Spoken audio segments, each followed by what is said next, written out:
intimately involved in at the time. I mean, I really followed that closely. It was Perot, Bill Clinton as the governor of Arkansas at the time, and George H.W. Bush as the incumbent Republican president. Perot ran as an independent. Now, I don't know if you remember, but Perot dropped out. Perot was getting, in some polls, 25-30% of the vote. Perot drops out and then jumps back into the race, and he wound up getting, what was it, 17-19% or something like that.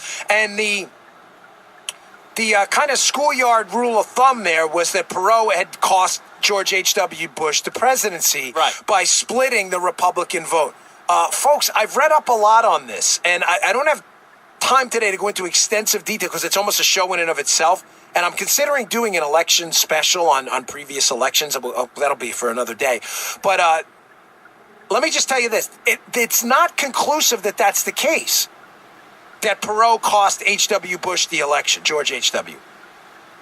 It's not. In other words, H.W. may have lost whether Perot was there, and it's impossible to prove a counterfactual. We don't know. All we know is what happened. We can't prove it would happen if it didn't happen because it happened. And Michael J. Fox and the crazy scientists from Back to the Future are not going to appear and allow us to go back to Biff and change time. It's not going to work. All we know is Perot was in it and Clinton won.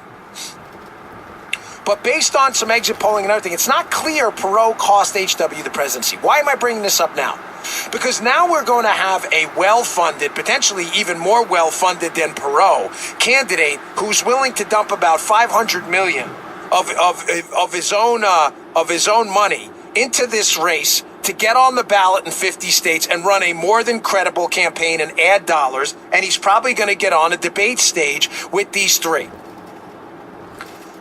Now, I brought up that in the beginning about HW and the fact that it may hurt Trump, because you may be saying, it may, folks, he may strip away a lot of Trump voters who, just are looking for a different option.